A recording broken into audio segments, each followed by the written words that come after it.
ବହିର ନାମ ସେମାନେ ସ୍ମରଣୀୟ। ଲେଖକ ଡାକ୍ତର ଉପେନ୍ଦ୍ର ପ୍ରସାଦ ନାୟକ। ପଢ଼ି ଶୁଣାଉଛନ୍ତି ଜିତୁ ସାବତ। ଭାଗ 1। ଲୋକକବି ଜଗନ୍ନାଥ ପାଣି।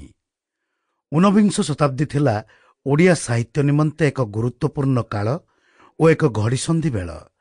ଓଡ଼ିଆ ଏକଟା ଭାଷା ନୁହେଁ ବୋଲି ଯେତେବେଳେ ଭାସି ଆସୁଥିଲା ପଡ଼ୋଶୀ ବଙ୍ଗବାସୀଙ୍କ ନାସିକ କୋଞ୍ଚନର ସ୍ୱର, ଯେତେବେଳେ ଓଡ଼ିଆ ଭାଷା ସାହିତ୍ୟକୁ ସୁପ୍ରତିଷ୍ଠିତ କରିବା ନିମନ୍ତେ ଅଣ୍ଟା ଭିଡ଼ି ବାହାରିଥିଲେ ଆଧୁନିକ ଓଡ଼ିଆ କାବ୍ୟ ପ୍ରବାହର ଭାଗୀରଥ କବିବର ରାଧାନାଥ, ବ୍ୟାସକବି ଫକୀରମୋହନ, ଭକ୍ତ କବି ମଧୁସୂଦନ ଆଦି ସ୍ରଷ୍ଟାଗଣ, ଠିକ୍ ସେତିକିବେଳେ ଓଡ଼ିଶାର ଅନ୍ୟତମ ଲୋକନାଟ୍ୟକାର ଲୋକକବି ଜଗନ୍ନାଥ ପାଣିଙ୍କ ସୃଷ୍ଟି ସମ୍ଭାର ମଧ୍ୟ ଓଡ଼ିଶା ସାହିତ୍ୟ ଭଣ୍ଡାରକୁ ବହୁ ଭାବରେ ସମୃଦ୍ଧ କରିଥିଲା।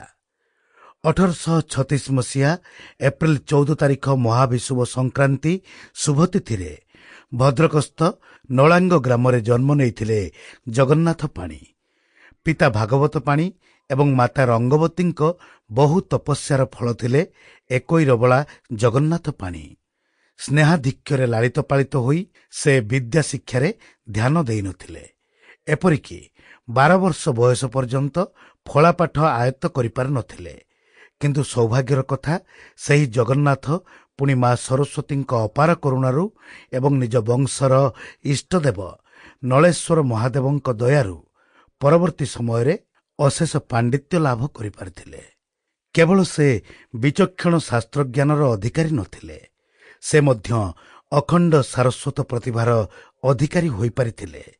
ସେ କେବଳ କବି ସମ୍ରାଟ ଉପେନ୍ଦ୍ର ଭଞ୍ଜ, ବିଦଗ୍ଧ କବି ଅଭିମନ୍ୟୁ ସାମନ୍ତ ସିଂହାର, କବି ସୂର୍ଯ୍ୟ ବଳଦେବ ରଥ ଓ ଭକ୍ତ କବି ଦୀନକୃଷ୍ଣ ଆଦିଙ୍କ ପରି ରୀତିଯୁଗୀୟ କବିଙ୍କ ସାହିତ୍ୟ କୃତିର ବିଦଗ୍ଧ ପାଠକ ବା ଅବଗାହୀ ନଥିଲେ।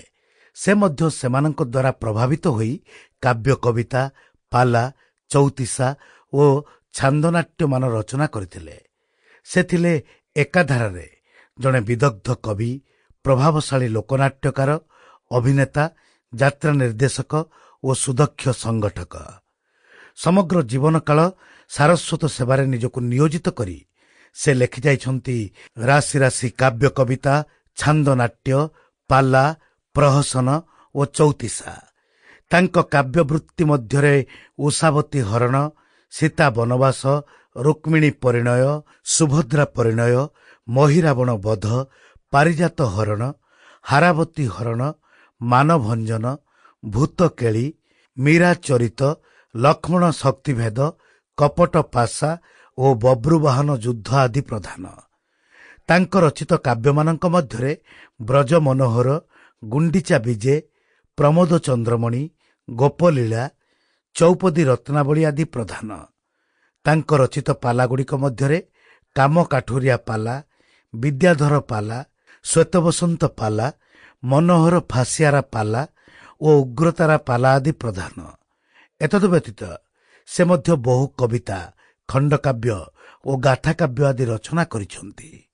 ସେଗୁଡ଼ିକ ମଧ୍ୟରେ ଯଶୋଦା କୋଇଲି, ନାରଦ ଗୀତା, ପ୍ରସ୍ତାବ ସିନ୍ଧୁ, ରାବଣର ଶୋକ, କେଳାକେଳୁଣୀ ପ୍ରହସନ, ଘଣ୍ଟପାଟୁଆ ଗୀତ, ଭଜନ, ଜଣାଣ ଆଦି ପ୍ରଧାନ। କବି ଜଗନ୍ନାଥ ପାଣି ମଧ୍ୟ ମହାଭାରତ ରଚନା କରିଯାଇଛନ୍ତି। ଅସମ୍ପୂର୍ଣ୍ଣ ମହାଭାରତ ଜଗନ୍ନାଥ ପାଣି ଗ୍ରନ୍ଥାବଳୀର ତୃତୀୟ ଖଣ୍ଡରେ ଦେଖିବାକୁ ମିଳେ। ଜଗନ୍ନାଥ ପାଣି ହେଉଛନ୍ତି ଅନ୍ୟତମ ଆଦ୍ୟ ବ୍ୟକ୍ତି ଯେ କି ଓଡ଼ିଆ ଲୋକନାଟ୍ୟ, ବିଶେଷ କରି ଲୀଳା ଓ ଗୀତାଭିନୟକୁ ଦେଇଥିଲେ ମାର୍ଜିତ ରୂପ। ଓଡ଼ିଆ ନୃତ୍ୟ ନାଟିକାର ବିକାଶ ଘଟାଇ ପାତ୍ରପାତ୍ରୀଙ୍କ ମୁଖରେ ସଂଯୋଜିତ କରିଥିଲେ ଗୀତି ସଂଳାପ। ତେଣୁ ବିଧିବଦ୍ଧ ଭାବେ ଓଡ଼ିଆ ଯାତ୍ରାର ସେ ମୂଳଦୁଆ ଦେଇଥିଲେ ବୋଲି ଆଲୋଚକମାନେ ମତ ଦେଇଥାନ୍ତି। ତାଙ୍କ ଛାନ୍ଦନାଟ୍ୟରେ ନାଟକୀୟତା, ସଂଳାପ ସଂଯୋଜନା, ଦ୍ୱନ୍ଦ୍ୱ, ଚରିତ୍ର ବିକାଶ ଓ ରସ ପରିବେଷଣ ଆଦି ନାଟକର ପ୍ରତିଟି ଉପାଦାନ ଯେପରି ଯଥାରୀତିରେ ଅଙ୍କିତ, ଠିକ୍ ସେହିପରି ତାଙ୍କ ରଚନା ଶୈଳୀ ମଧ୍ୟ ବେଶ୍ ଭାବଗର୍ଭକ। Ramayana, Mahabharata, Harivansh Sample complete. Ready to continue?